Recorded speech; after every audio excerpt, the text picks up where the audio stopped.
सबैले आफ्नो ठाउँमा एकैछिन शान्त भएर बसिदिनु होला। कोही पनि साथीहरू यहाँ जम्गिनु पर्ने, कराउनु पर्ने, तर्सिनु पर्ने, अतालिनु पर्ने जरुरी केही पनि छैन।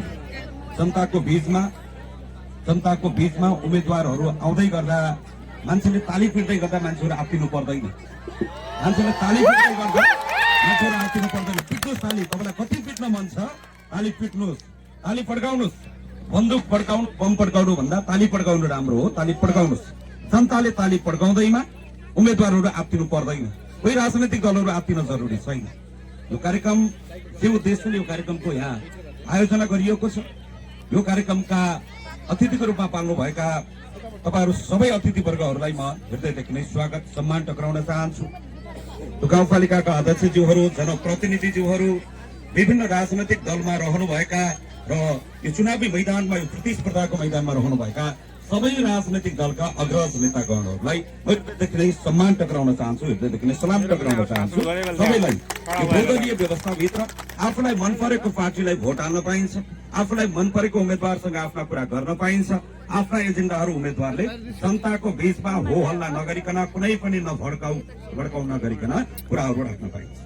आज जे उद्देश्यले यो ठाउँमा कार्यक्रमको आयोजना गरिएको छ, त्यो उद्देश्य अन्तर्गतका हामी यो ठाउँका अतिथिहरू भने होइनौँ। आज यो ठाउँमा आउने, आफ्नो पार्टीको प्रचार गर्ने, मेरो पार्टी यस्तो, फलानुको पार्टी यस्तो, यो उम्मेदवार यस्तो, फलानु त्यसो भनेर एउटाले अर्काको जरो भन्ने कार्यक्रम हो भन्ने चाहिँ मलाई लाग्दैन। एकअर्कालाई जरो भन्न जरुरी छैन। राम्रो गरेपछि जनताको आफ्नो कान छ, जनताको आफ्नो आँखा छ, जनताको आफ्नै प्राइभेट जिब्रो छ। कसैको कानले सुन्न पर्दैन, तपाईले कसैको आँखाले हेर्नु पर्दैन। तपाईको आफ्नै मुख छ, आफैले बोल्न सक्नुहुन्छ। यहाँ कोही प्रवक्ता बनेर बोलिरहन जरुरी छैन। म तपाईहरुको बीचमा यति कुरा राख्छु, यो जनताले बुझ्नुपर्ने कुरा हो। तपाईको बीचमा यति कुरा राख्न चाहन्छु। अब मैले खासमा म त्यता प्रवेश नगरौँला भन्ने नै थियो, तर अहिले जे विषयवस्तुहरू बजारमा उठेको छ, यो विषयवस्तुलाई सम्बोधन गराउने सन्दर्भमा राष्ट्रिय स्वतन्त्र पार्टी एउटा पार्टी, म खगेन्द्र सुनार व्यक्तिगत रूपमा उम्मेदवार र हामीले हिजोदेखि थालेको अभियान तपाईको बीचमा हामी स्पष्ट छौं। यो सुकुम्बासीको बस्ती व्यवस्थापन गर्ने, लाल पूर्जा नभएकालाई लाल पूर्जा दिने, घरबार नभएका, आवास नभएकालाई एकचोटिलाई आवास उपलब्ध गराउने जे संविधानमा लेखिएको कुरा छ, यो कार्यान्वयन हुन्छ भने मैले तपाईको बीचमा आज स्पष्ट रूपमा भनेको छु। सबै राजनैतिक दलका नेताहरू पनि यहाँ हुनुहुन्छ, आम जनता पनि यहाँ हुनुहुन्छ। आज 12 गते भयो, केही दिन अगाडि मात्रै पनि यो पालिकाले जग्गा नाप्दै थियो भन्ने सुनेका थियौं। फेरि लाल पूर्जा आउँदैछ भन्ने हामीले सुनेका थियौं। आज तपाईको बीचमा राष्ट्रिय स्वतन्त्र पार्टी इमानदारीतापूर्वक बताउन चाहन्छ, 20-21 गते भोट हाल्ने दिन छ। 20 गते राति 12 बजेसम्म पनि लाल पूर्जा आउँछ भने जो पार्टीले लाल पूर्जा दिन्छ त्यसलाई भोट हाल्नु, हामीलाई भोट हाल्नु पर्दैन। हामी भोटको राजनीति गर्न आएको होइन। आजै बेला छ। हिजो पनि सरकारमा तपाईँ हुनुहुन्थ्यो, आज पनि सरकारमा तपाईँ हुनुहुन्छ। ओडाले दिने हो कि गोडाले दिने हो, पालिकाले दिने हो कि प्रदेशले दिने हो, कसले दिने हो, तपाईले 20 गते राति 12 बजेसम्म जनताको घर घरमा लाल पूर्जा पुर्याउनु हुन्छ भने हामीलाई कुनै आपत्ति छैन। जो पार्टीले दिन्छ त्यो पार्टीलाई भोट हाल्नु होला, राष्ट्रिय स्वतन्त्र पार्टीलाई भोट हाल्नु पर्दैन। अब नआत्तिनुस्, आत्तिनु पर्दैन। तपाईहरू राष्ट्रिय स्वतन्त्र पार्टीको उम्मेदवार आउन बित्तिकै सातो फुटको उडेदै गर्नु पर्दैन। यो जरुरी छ। यो छलफलको विषय हो। हामीले भनेको कुरा यही हो। तर 20 गते रातिसम्म जग्गा नापिरहने, लाख पूर्जा दिन्छौँ भनिरहने, फोटो खिचाइरहने, राति 12 बजे बत्ती गयो, 21 गते भोट हाल्नुहोस्, 22 गते आउँछ भनियो भने यो कुरा मान्ने हुँदैन। यो कुरा आम जनताले पनि मान्नु हुँदैन। हामीले भनेको कुरा पनि यही हो। कतिपय हामीलाई लाल पूर्जा आउँछ भनेको, कतिपय यहाँको बस्ती व्यवस्थापन हुन्छ भनेको। पहिलोचोटि यो सरकार चुनावमा, यो सरकार पहिलोचोटि आएको, योभन्दा पहिला पालिकाको सरकार कसको थियो, देशको सरकार कस्तो थियो, यहाँको व्यवस्थाको नेतृत्व कसले गरेको थियो, यहाँको क्रान्तिमा यहाँको नेपाली जनताले साथ नदिएको, यहाँको माओवादीको आन्दोलनले नेपाली जनताले साथ नदिएको, कांग्रेसले भोट माग्दै गर्दा नेपाली जनताले कांग्रेसलाई भोट नहालेको, एमाले हुन्छ भन्दै गर्दा लडौँ भन्दै गर्दा नेपाली जनताले साथ नदिएको, यहाँका गरिबहरूलाई, यहाँका उपेक्षितहरूलाई, यहाँका पीडितहरूलाई यो गर्मीमा ल्याएर, प्रचण्ड गर्मीमा राखेर यो फेरि थोक्रा भाषण गरिन्छ भने यो कुरा राष्ट्रिय स्वतन्त्र पार्टीलाई व्यक्तिगत रूपमा खगेन्द्र सुनार यो हुँदैन। दिने हो भने दिनिहाल्ने, देखाउने खसी, खुवाउने फर्सी, त्यही पनि पर्सी गरिन्छ भने यो मान्ने छैन। आजै दिनु पर्यो, अहिले दिनु पर्यो। जाडु पर्ने तपाईँकै हातमा छ, कसले नदे भनेको छ। यही जानुहोस्, प्रिन्ट गर्नुहोस्, हामी पनि पुर्याउन जान्छौँ घर घरमा। कहाँ लिएर जानुपर्ने, हामी चुनाव लड्दैनौँ। यहाँका जनताको समस्याको समाधान हुन्छ भने, यहाँका जनताले लाल पूर्जा पाउँछन् भने, रोजगारी पाउँछन् भने, यहाँका जनताले घर आवासहरू पाउँछन् भने राष्ट्रिय स्वतन्त्र पार्टी यो राजनीति, यो सुकुमासुको राजनीति गर्न आएको होइन। यहाँ यो मामलामा जनतालाई अगाडि राखेर यो खालको बदमासी गर्न हामी आएको होइन। राष्ट्रिय स्वतन्त्र पार्टी आउँदै गर्दा के गर्छ भन्ने सबैलाई प्रश्न जागेको छ। तपाईको मनमा पनि जागेको छ, अगाडिपट्टि बस्नु भएको अतिथिको मनहरुमा पनि जागेको छ। कोही नयाँ आउँदैमा नयाँ हुन्छ भने अलमल पर्नु हुँदैन भनेर कसले भन्दै हुनुहुन्छ? जसले 20 वर्षदेखि आएको सरकारको नेतृत्व गरिरहनु भएको थियो, जसले 75 वर्षदेखि यो देशमा लोकतन्त्रको नाममा, गणतन्त्रको नाममा, प्रजातन्त्रको नाममा 75 वर्षदेखि देशलाई बन्धक बनाएर यहाँका गरिबहरूलाई, यहाँका दलितहरूलाई, यहाँका उपेक्षित उत्पीडितहरूलाई बन्धक बनाएर घेराबन्दीमा राखेर जसले आजसम्म तिनीमाथि शासन गरेको छ, तिमीले टेपले टाँसेको त्यो गम अब उक्लिनेवाला छ। त्यो हुँदैन, त्यो छलफल हुन्छ। यहाँको जनतालाई न्याय हुँदैन भने, यहाँका जनतालाई सुविधा हुँदैन भने, अघि एकजना मित्रले मलाई भन्नुभयो बाहिरबाट आएर लडेको भन्नुभयो। म कहाँबाट आएर लडेको? युपीबाट आएर लडेको, अमेरिकाबाट आएर लडेको, भारतबाट आएर लडेको। तपाईँले अहिले म जो उम्मेद्वारले जसले मेरो अघि प्रश्न गर्नुभयो, यो बाँकेको 2 नम्बरको यही बैजनाथको यही तल च्यामा फुलमा 22 वर्षदेखि हामी पनि घर जग्गाको तिरेर आएका छौँ। तपाईँभन्दा नयाँ बस्ती होइन हामी। एउटा सपना बोकेर आएका हौँ हामी पनि। यो ठाउँलाई बनाउने कुरालाई, यो गाउँलाई बनाउने कुरालाई र अर्को कुरा सांसदको उम्मेद्वार भन्दै गरेको साथी, म तपाईँलाई कानुन सिकाउन चाहन्छु। तपाईँले कानुन एकचोटि फर्किएर हेर्नुहोस्। 25 वर्ष उमेर पुगेको नेपाली नागरिक उम्मेद्वार बन्न योग्य मान्छे 165 निर्वाचन क्षेत्र जहाँबाट पनि चुनाव लड्न पाउँछ। चुनाव लड्न पाउने भएर आएको हो। हामीलाई बाहिरबाट चुनाव लड्न आयो भन्ने माओवादीका साथीहरू, कम्युनिस्ट पार्टीका प्रचण्डका साथीहरूले आफ्नो पार्टी अध्यक्ष 30 को फन्को लगाएको जस्तो फन्को लाउँदै अहिले रुकुम पुगेको देख्नु भयो कि देख्नु भएन? किन घुमेको घुमै हुनुहुन्छ? उहाँ जन्मेको कहाँ हो? उहाँको पहिलो निर्वाचन क्षेत्र कुन थियो? दोस्रो निर्वाचन क्षेत्र कुन थियो? यो म नबोलाउला भनेको थिए, यो आरोप प्रत्यारोप नगरौँला भनेको थिए। तर हुँदै नभएको कुरा, जनतालाई भ्रम फिसाएर हुँदै नभएको कुरा यो बाहिरबाट आएर लडेको। हामीले त्यहाँ त बाटो देखेका छौँ, घाटो देखेका छौँ, यहाँका सबै घर देखेका छौँ, सबैका खेतबारी देखेका छौँ भन्ने उहाँहरू भन्नुहुन्छ। यो सारा उहाँहरूले बाटो देख्नुभयो, तर बाटोमा भङ परेको उहाँहरूले देख्नुभयो कि देख्नु भएन? सबैको खेतबारी देख्नुभयो, तर खेतबारीको लालफुर्जा नभएको उहाँहरूले देख्नुभयो कि देख्नु भएन? सबैको घर देख्नुभयो, तर घरमा भङ परेको उहाँहरूले देख्नुभयो कि देख्नु भएन? यो बारेमा यहीँका साथीहरू पनि सचेत हुन जरुरी छ। बाँके क्षेत्र नम्बर 3 यहाँ धेरै पीडा र घृणा सहेर बसेका जनताहरूको मजबुत उपस्थिति छ। हामीले भन्ने कुरा यो हो। राष्ट्रिय स्वतन्त्र पार्टी सरकारको नेतृत्वमा आउँदै गर्दा हामीले बताउनु पर्ने विषय पनि यही हो। राष्ट्रिय स्वतन्त्र पार्टीले अबको केही समय पछाडि यदि हाम्रो पार्टीको सरकार बनेको खण्डमा हामी 1000 दिनभित्रमा समस्याको समाधान गर्छौं। 100 दिनभित्रमा त्यो आयोग बनाएर सक्कली नगरवासी, सुकुम्बासी र नक्कली सुकुम्बासी बीचको भिन्नता छुट्याउँछौं र त्यो सत्यको कर्म गर्छौं भनेर हामीले त्यो प्रतिबद्धता गरेका छौं। अझै धेरै मान्छेले के भनिरहेका छन्? बालेन शाह भोलि प्रधानमन्त्री बन्यो भने काठमाडौँमा जसरी डोजर चलेको छ यो ठाउँमा पनि त्यस्तै डोजर चल्छ भनिरहेका छन्। म आफै सुकुम्बासी बस्तीबाट आएको हुँ, म आफै सुकुम्बासीको छोरा हुँ। मेरो पनि हाम्रो पनि नाममा केही पनि श्री सम्पत्ति केही पनि छैन। कुनै पनि दिन बालेन्द्र शाह प्रधानमन्त्री हुँदै गर्दा कुनै गरिबहरूका बस्तीमा, कुनै सुकुम्बासीका बस्तीमा डोजर चल्छ भने त्यो डोजरको पहिलो टायरमा गएर म सुत्छु र मेरो छातीमाथि त्यो डोजर चलाउँछ। बालेन्द्र शाह पनि यही देशको मान्छे हो, हामी पनि यही देशको मान्छे हौं। यो समाजको अन्याय र अत्याचार सहन नसकेर तपाईले राम्रो गरिदिएको भए हामीलाई घाँटी सुकाउँदै हिँड्न जरुरी थिएन। बालेन्द्र शाह राम्रै इन्जिनियर हुनुहुन्थ्यो, हामी राम्रै पत्रकार थियौं, आफ्नै काम गरेर खाए पनि हुन्थ्यो। तर तपाईले गरेको बदमासीले यहाँको जनतालाई दुःख भएको छ। यो दुःख गर्ने कुरालाई, यो दुःखलाई सुखमा परिणत गर्ने कुरामा राष्ट्रिय स्वतन्त्र पार्टी तयार भएर आएको छ। तपाईलाई यति मात्रै भन्ने हो, हामीले के गर्छौं, कति गर्छौं, कसो गर्छौं होइन। राष्ट्रिय स्वतन्त्र पार्टीको एउटा उम्मेद्वार हुनुको नाताले मैले लामो समयदेखि अजय बैगार उहाँ मेरो साइनोले भेनाजु हुनुहुन्छ। मैले काठमाडौँकै माइतीघर मण्डलमा बस्दै गर्दा पनि यो आन्दोलनलाई त्यो बेलाबाट सहयोग गरिरहेको छु। जति बेलाबाट काठमाडौँको माइतीघर मण्डलमा बसेर म आफै पनि आन्दोलन गरिरहेको थिएँ। आज तपाईलाई यो पिथवारीको यो डाँडोमा उभिएर भन्ने कुरा यही हो। यो ठाउँबाट निर्वाचन जितेर जाँदै गर्दा तपाईको क्षेत्रबाट जितेर गएको सांसद यो भन्दा पहिलाको जस्तो मुसो बिरालो जस्तो काँसिलो हुँदैन।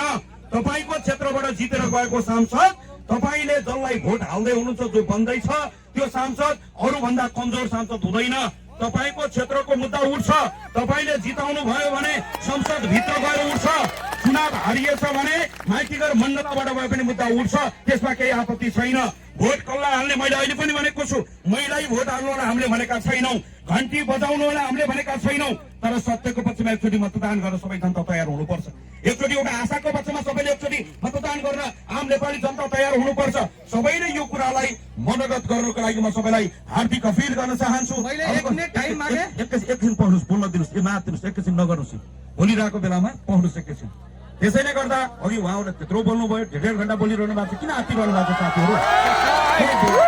नआत्तिनुहोस्, एकछिन पढ्नु। जनता यही हुनुहुन्छ, तपाईँहरू त्यही हुनुहुन्छ, नआत्तिनुहोस्। तपाईँहरू 20औं वर्षदेखि जनताको बिचमा हुनुहुन्छ, हामी भर्खर आएका छौँ, हामीलाई पनि केही कुरा भन्न दिनुहोस्, हामीलाई पनि केही पालो दिनुहोस्, केही जनताका केही सुन्ने इच्छाहरू, हामी पनि केही कुराहरूमा छलफल गरौँ। त्यसैले तपाईँलाई भन्नुपर्ने कुरा यति मात्र छ, आदरणीय आमा बुबा दाजुभाइ तथा दिदीबहिनीहरू, फागुनको 21 गते तपाईँहरू सबैलाई हाम्रो अपिल छ, यो यहाँको समस्या समाधान गर्ने सन्दर्भमा पार्टी पनि सचेत छ र व्यक्तिगत रूपमा हामी पनि सचेत छौँ। तपाईँहरूलाई भन्नुपर्ने यति नै हो, यदि यो भनेर जाँदै गर्दा फेरि पनि जितेर जाँदै गर्दा कहीँ कतै बदमासी गरिएछ भने प्रत्येकले मोबाइलमा रेकर्ड गरेर राख्नुहोस्, मनमा रेकर्ड गरेर राख्नुहोस्। चुनाव जितेर फेरि फर्केर एक ठाउँमा आउँदै गर्दा कहीँ कतै तपाईँमाथि बदमासी गरिएछ भने, गद्दारी गरिएछ भने यही शहरमा राखेर 4 पाटा मोडेर कालो मोसो दलेर जुत्ताको माला लगाएर निकालिदिनु होला, मलाई कुनै आपत्ति छैन। तर होइन भने अहिलेसम्म जनतालाई बन्धक बनाएर राख्ने, यहाँका गरिबहरूलाई, यहाँका दलित उपेक्षित उत्पीडितहरूलाई बन्धक बनाएर राखेर जनताका यो खालको राजनीति गरिन्छ भने राष्ट्रिय स्वतन्त्र पार्टीलाई र व्यक्तिगत रूपमा खगेन्द्र सुनारलाई कुरा मान्ने छैन। यहाँका सबैको मुद्दा उठ्छ, दलितको उठ्छ, गैर दलितको उठ्छ, मधेसीको उठ्छ, पहाडीको उठ्छ, हिमालीको उठ्छ, माथि आरसेमा बसिरहेका चिसापानीका समस्यादेखि तल सैनिकसम्म बोर्डरसम्म बसिरहेका समस्या उठ्छ। घरेली खोला र माल खोलाको तटबन्धनका कुरादेखि त्यो खोला जोगाउने कुरादेखि यहाँका बस्ती जोगाउने कुरा हुँदैछ, यहाँका औद्योगिक क्षेत्र विकासका कुरा हुँदैछ, यो ठाउँ बनाउने कुरा हुँदैछ, यो गाउँ बनाउने कुरा हुँदैछ, नयाँ भाग्य र भविष्य कोर्ने तयारी भइरहेको छ। आदरणीय आमा बुबा दाजुभाइ तथा दिदीबहिनी, मैले तपाईँलाई फेरि पनि विनम्रतापूर्वक अपिल गरे, कसैलाई आरोप प्रत्यारोप गर्नुपर्ने छैन। म यो नबोलौला भनेको थिएँ, तर पूर्व वक्ता मित्रले अलिकता कोट्याइदिइहाल्नु भयो, मलाई बोल बोल भनेर उचालिदिइहाल्नु भयो, त्यसैले यति कुरा भनिदिन जरुरी थियो। यो घरको र परको भनेर यो कुरा बाहिर आउने ठाउँ होइन। उहाँहरूलाई अहिले पनि वडा अध्यक्ष लड्या जस्तै लागेको होला। चुनाव यहाँ जिते पनि सपथाना काठमाडौँमै जानुपर्छ, यो कुनै वडा अध्यक्षको चुनाव होइन। मिटिङ बस्नु जानुपर्ने काठमाडौँमै हो, नेता यहाँको लागि चाहिएको होइन। काठमाडौँको माइतीघर मण्डलमा होस् वा संसदभित्र उभिएर होस्, यहाँका जनताको मुद्दा त्यहाँ गएर टेबल हान्ने मान्छे चाहिएको हो। यो ठाउँलाई मुद्दा उठ्छ। तपाईँको क्षेत्रबाट जितेर गएको सांसद संसदमा जाने, तर ताली पड्काउने र बदम पड्काउने सांसद हुँदैन। यो सांसद तपाईँको क्षेत्रबाट जितेर गएको सांसदलाई मतदान गर्दै गर्दा कुनै पनि दिन बजारमा हिँड्दै गर्दा शिर झुकाउनु पर्दैन। एकचोटि विश्वास गर्नुहोस्, तपाईँको गर्भमा खाउ नपुगेर अर्को आमाको गर्भबाट हामी जन्मिएर आएका हौं। तिमी जस्तै आमा हामीलाई पनि घरमा कुरेर बसेका छन्। यहाँका जेनजीको मुद्दालाई सम्बोधन गर्नुपर्ने छ, यहाँका सबैको मुद्दालाई एकैचोटि सम्बोधन गर्नुपर्ने बेला भएको छ। यो कार्यक्रममा उपस्थित हुनुभयो, तपाईँसँग 2 शब्द बोल्ने, केही कुरा तपाईँका सुन्ने र सुनाउने विषयमा केही छलफल गर्ने एउटा अवसर प्रदान गर्नु भएकोमा अजय बैगार्जी लगायत यो कार्यक्रमको आयोजकलाई म हृदयदेखि नै धेरै धेरै धन्यवाद टक्राउन चाहन्छु। यो कार्यक्रममा छलफलमा भाग लिनुहुने सबै राजनैतिक दललाई मेरो सम्मान छ। पूर्व पहिलाका सबै राजनैतिक दलहरूप्रति यो बहुदलीय व्यवस्थाभित्र सबै राजनैतिक दललाई कसैलाई टिका टिप्पणी गर्नुपर्ने केही पनि छैन, कसैलाई यो र त्यो भन्नुपर्ने केही पनि छैन। तर जतिजना उम्मेद्वार अहिले यो क्षेत्रमा छन्, राष्ट्रिय स्वतन्त्र पार्टी जितको नजिक छ, भोट खेर नफाल्नु होला। म तपाईँलाई एउटा अपिल गर्न चाहन्छु, भोट खेर नफाल्नको लागि म सबैजनालाई हार्दिक अपिल गर्न चाहन्छु। अब घन्टी बज्दैछ, देशैभरि घन्टी बज्दैछ, यहाँ मात्र होइन, पूर्वको झापामा घन्टी बज्दैछ, पश्चिमको महाकालीमा घन्टी बज्दैछ, माथि हुम्लामा बज्दैछ, तल मधेसमा नेपालगञ्ज र जनकपुरमा घन्टी बज्दैछ। यो चोटि सत्यको पक्षमा मतदान गरेर, यो चोटि न्यायको पक्षमा मतदान गरेर केही गर्छौं भनेर आएका, एउटा सपना बोकेर आएका युवाहरूलाई हतोत्साहित गर्ने होइन, लखट्ने होइन। त परको होस्, त यो होस्, त कालो होस्, त गोरो होस्, त दलित होस्, त गैर दलित होस् भनेर यो खालको विभेद गर्नु हुँदैन। मान्यजीले अघि जे भन्नुभयो त्यो पनि हामी माथिको विभेद हो। चुनाव लड्न आएको मात्र यो विभेद गर्न पाइँदैन। जहाँ गएर पनि चुनाव लड्न पाइने व्यवस्था गरेको छ भने कांग्रेसको सभापति काठमाडौँ छोडेर सर्लाही गएर चुनाव लडिरहनु भएको छ। माओवादीको अध्यक्ष रुकुममा पुगेर चुनाव लडिरहनु भएको छ भने यसरी होच्याउन पाइँदैन, यसरी लखड्न पाइँदैन। जनताको तालीसँग हात्तिनु हुँदैन, जनताले नमस्कार गरेकोसँग हात्तिनु हुँदैन। यति कुरा म तपाईँहरूको बिचमा राख्न चाहन्छु। यो गाउँको मुद्दा उठ्छ, यो ठाउँको मुद्दा उठ्छ, चुनाव जिते पनि उठ्छ, चुनाव हारे पनि उठ्छ। अब यो गाउँको मुद्दा उठ्दैछ, चाहे सडकबाट उठ्छ, चाहे सदनबाट उठ्छ। यति कुरा म तपाईँहरूको बिचमा राख्न चाहन्छु। यो कार्यक्रमको आयोजना गरेर 2 शब्द सुन्ने र सुनाउने एउटा मौका दिनुभयो। हुक्क भएर बसेका जनता ढुक्क भएर बाँच्ने दिन आउँदैछ। नेपाली जनता तिम्रो पनि हाँस्ने दिन आउँदैछ, तिम्रो पनि नाच्ने दिन आउँदैछ। दुनियाँको लागि मरेको तिमी, तिम्रो पनि बाँच्ने दिन आउँदैछ। हिजो नेता आयो, आज बेटा आउँदैछ। हिजो नेता आयो, आज छोरा आउँदैछ। पीर नमान्नु, कसैले सानो मन नगर्नु, कसैले खिन्न मन नगर्नु। तिम्रो भाइ आउँदैछ, तिम्रो दाइ आउँदैछ। कसैलाई कहीँ कतै कहीँ पनि अप्ठ्यारो पर्छ भने मरेको निर्मला पन्त र नवराज विकको लागि त हात खुट्टामा नेल लगाएर लडेको एउटा अभियान छ। तिमी जिउँदो मान्छेको लागि नलड्ने भन्ने छैन। तिमीलाई जहाँ अप्ठ्यारो पर्छ, घाटोमा, बाटोमा, काठमाडौँ वा नेपालगञ्जमा तिमीलाई परेको अप्ठ्यारोमा हामी तिम्रो साथमा छौँ। फागुन 21 गतेसम्म तपाईँ मेरो साथी बस्नुहोस्। त्यसपछिको 21 वर्ष 30 साल जसरी म तिम्रो साथमा साथी बस्न तयार भएर हामी तपाईँको बिचमा आएका छौँ। तपाईँहरू सबैजनालाई म हृदयदेखि नै धेरै धेरै धन्यवाद टक्राउन चाहन्छु। सबैको आँखा हेरिरहेका छौँ, सबैका आँखाका प्रश्न हामीले बुझिरहेका छौँ। जति जोगी आए कानै चिरिएको भने जस्तो यो पनि त्यसै हुने त होइन। जितेर गएर फर्केर नआउने त होइन, फेरि पनि रहमा ढुङ्गा हानेको जस्तो जहाँ गयो त्यही बिलाउने त होइन। होइन आमा, एउटा सपना बोकेर आएका छौँ कि अब मर्नुपर्छ कि छोड्नुपर्छ।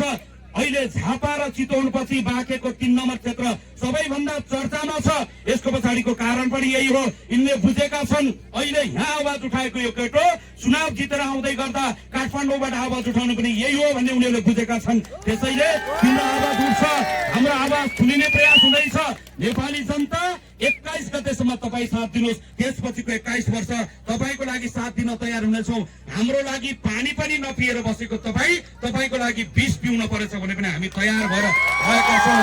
हाम्रो लागि सकिन तयार भएको तपाईँको लागि आफूलाई बन्दी बनाउन पनि हामी तयार हुनेछौँ। यति कुरा म तपाईँहरूको बिचमा राख्दै सुन्ने र सुनाउने मौका दिनुभयो। तपाईँलाई नजिकबाट हेर्न पाइयो। तपाईँका पीरलाई हेरेका छौँ, बेथालाई हेरेका छौँ, तपाईँका कथालाई हेरेका छौँ। एउटा सपना बोकेर पहाडबाट यहाँ पिथवारीको डाँडामा झरेर टिनको झुपरो बनाएर बसिरहनु भएको छ। माथिबाट घामले पोलेको छ, भित्रबाट पीरले पोलेको छ। माथिबाट चितले झरेको छ, निन्द्रा पुगेको छैन, कसैको आँखामा निन्द्रा पुगेको छैन। तिम्रो पनि निदाउने दिन आउँदैछ, ढुक्कले खाएर सुक्खले बाँच्ने दिन आउँदैछ, नाच्ने दिन आउँदैछ, नेपालीको पनि हाँस्ने दिन आउँदैछ। मलाई पनि बिदा दिनु, धन्यवाद, नमस्कार।